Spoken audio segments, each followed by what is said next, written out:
मादी को लेकर क्या विवाद था और उसका क्या नतीजा रहा, सर बताइए। जी, विवाद तो देखो किसी भी प्रकार का कुछ भी नहीं था और एक नाथ संप्रदाय का बहुत ही पौराणिक स्थान है और यहाँ से नाथ संप्रदाय की परंपरा का शुरुआत मैं कहता हूँ कि आईपंथ की यहाँ से शुरुआत हुई है।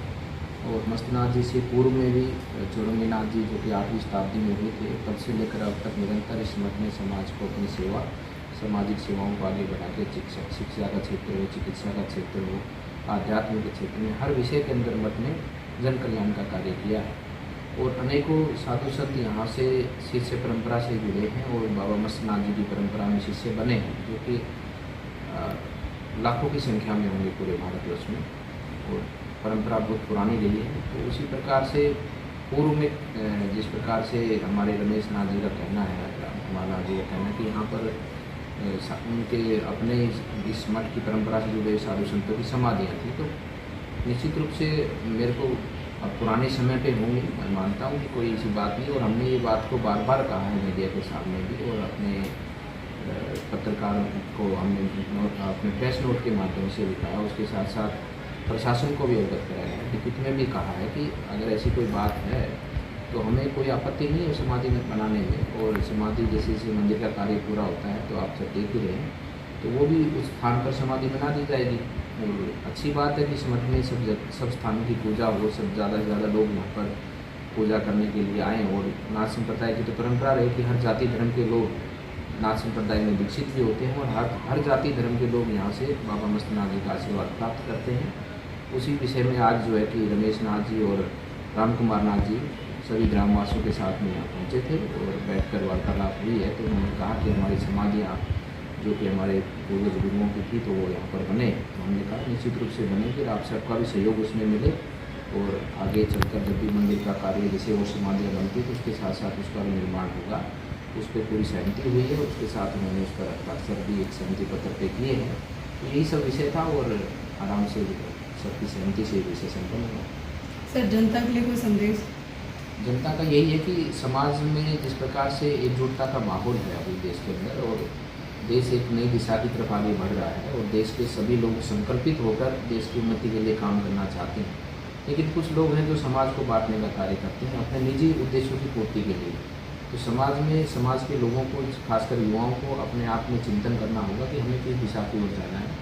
सब पारदर्शित रूप से अपने देश में है, अपना देश का संविधान भी पारदर्शित रूप में है और सब तरह की व्यवस्थाएं देश के अंदर सबकी पारदर्शिता है। सरकार क्या कर रही है आज के समय पर और समाज क्या कर रहा है, हर चीज़ का आप देख सकते हैं, एक आईने की तरह देख सकते हैं। तो ऐसे समय के अंदर आज किसी कोई प्रकार का कोई भेदभाव देश के अंदर कानूनन तौर पर भी नहीं है, सामाजिक तौर पर भी नहीं है।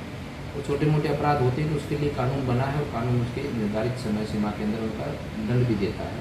तो आज युवाओं को, देश को एकजुट होकर और जातिपंथ परंपरा का भेदभाव भुला भी चुकी जनता, लेकिन जनता भुला चुकी, लेकिन कुछ लोग जो है कि अपने निजी उद्देश्य के लिए इसको जागृत रखते हैं। तो ऐसे लोगों से समाज को बचना चाहिए और एकता की ओर, अखंडता की ओर, देश के विकास की ओर आगे बढ़ना चाहिए। धन्यवाद। मादी को लेकर क्या विवाद था और उसका क्या नतीजा रहा, सर बताइए। जी, विवाद तो देखो किसी भी प्रकार का कुछ भी नहीं था और एक नाथ संप्रदाय का बहुत ही पौराणिक स्थान है और यहाँ से नाथ संप्रदाय की परंपरा का शुरुआत मैं कहता हूँ कि आईपंथ की यहाँ से शुरुआत हुई है। और मस्तनाथ जी से पूर्व में भी चौरंगीनाथ जी जो कि 8वीं शताब्दी में हुए थे, तब से लेकर अब तक निरंतर इस मठ ने समाज को अपनी सेवा, सामाजिक सेवाओं को आगे बढ़ा के शिक्षा का क्षेत्र हो, चिकित्सा का क्षेत्र हो, आध्यात्म के क्षेत्र में हर विषय के अंदर मठ ने जन कल्याण का कार्य किया है। और अनेकों साधु संत यहाँ से शिष्य परंपरा से जुड़े हैं और बाबा मस्तनाथ जी की परंपरा में शिष्य बने हैं, जो कि लाखों की संख्या में होंगे पूरे भारतवर्ष में।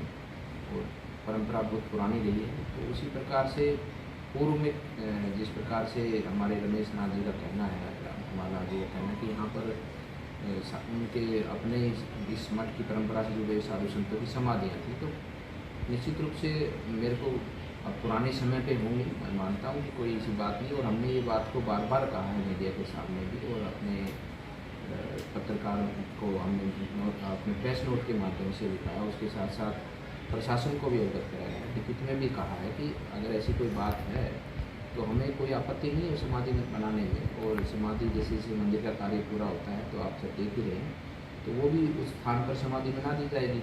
और अच्छी बात है कि इस मठ में सब स्थानों की पूजा हो, सब ज़्यादा से ज़्यादा लोग यहाँ पर पूजा करने के लिए आएँ। और नाथ संप्रदाय की तो परंपरा रही कि हर जाति धर्म के लोग नाथ संप्रदाय में दीक्षित भी होते हैं, और हर जाति धर्म के लोग यहाँ से बाबा मस्तनाथ जी का आशीर्वाद प्राप्त करते हैं। उसी विषय में आज जो है कि रमेश नाथ जी और राम कुमार नाथ जी सभी ग्रामवासियों के साथ में यहाँ पहुँचे थे और बैठकर वार्तालाप हुई है। तो उन्होंने कहा कि हमारी समाधियाँ जो कि हमारे पूर्वज गुरुओं की थी तो वो यहाँ पर बने। तो हमने कहा निश्चित रूप से बने, फिर आप सबका भी सहयोग उसमें मिले, और आगे चलकर जब भी मंदिर का कार्य जैसे वो समाधियाँ बनती तो उसके साथ साथ उसका भी निर्माण होगा, उस पर पूरी सहमति हुई है। उसके साथ उन्होंने उस पर हस्ताक्षर भी एक सहमति पत्र पे किए हैं। तो यही सब विषय था और आराम से सबकी सहमति से विषय संपन्न हुआ। सर, जनता के लिए कोई संदेश? जनता का यही है कि समाज में जिस प्रकार से एकजुटता का माहौल है अभी देश के अंदर, और देश एक नई दिशा की तरफ आगे बढ़ रहा है, और देश के सभी लोग संकल्पित होकर देश की उन्नति के लिए काम करना चाहते हैं।